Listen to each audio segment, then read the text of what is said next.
ఇటీవలనే తిరువూరులో వారి యొక్క జయంత్యోత్సవ సభని ఘనంగా నిర్వహించడం జరిగింది. అలాగే ఖమ్మంలో, అలాగే చాలామంది శిష్యులు గురు పూజ కార్యక్రమాలు నిర్వహించుకుంటున్నారు.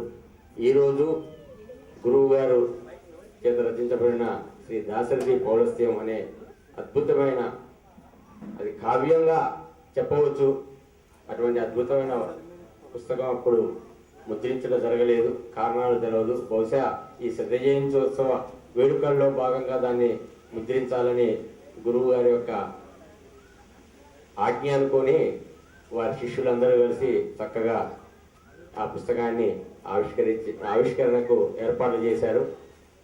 జంట కవులు డాక్టర్ కడిమిళ్ళ వరప్రసాద్ గారు, కోట వెంకట లక్ష్మీ నరసింహం గారు వచ్చి ఆ పుస్తక ఆవిష్కరణ సభ సమీక్ష నిర్వహించి తర్వాత జంట కవులు అష్టావధానం చేయడానికి అన్ని ఏర్పాట్లు చేస్తే కొద్దిగా వ్యక్తిగత కారణాల వల్ల వారు ఉద్యోగ బాధ్యతల్లో కడిమిళ్ళ వరప్రసాద్ గారు రాలేక చాలా బాధపడ్డారు. వారి యొక్క ముందు మాట చాలా అద్భుతంగా రాశారు దాంట్లో సమీక్ష.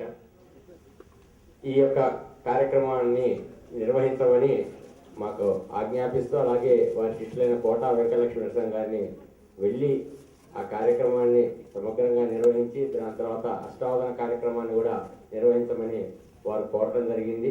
వారికి మనందరం కృతజ్ఞతలు తెలియజేయాల్సిన బాధ్యత ఉందని చెప్తూ మీ అందరి తరఫున నేను వారికి కృతజ్ఞతలు తెలియజేస్తున్నాను. ఈ యొక్క దాశరథి పౌలస్త్య పుస్తకావిష్కరణ సభకు అధ్యక్షత వహించవలసిందిగా శ్రీ శ్రీయానందనాథ్ గారిని వేదిక మీదకి రావాల్సిందిగా సవినయంగా ప్రార్థిస్తున్నాను. ఆశ్రమాధిపతి శ్రీ శ్రీయానంద గారు.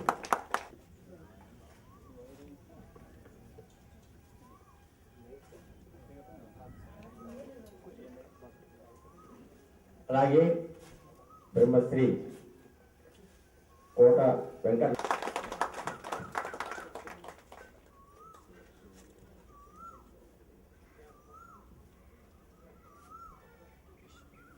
జ్ఞానానందనాథ గారి యొక్క కుమారుడు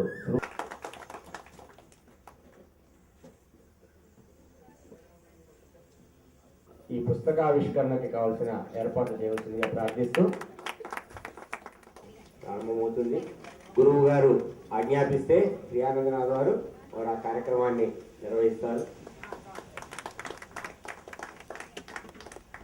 గురువు గారితో మొదటి పుస్తకం చిన్న పక్కన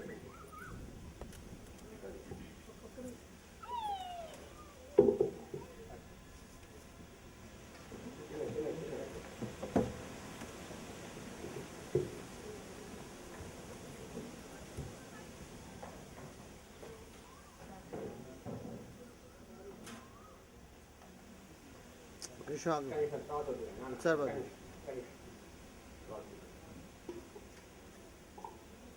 अब माइक बाब तब तुम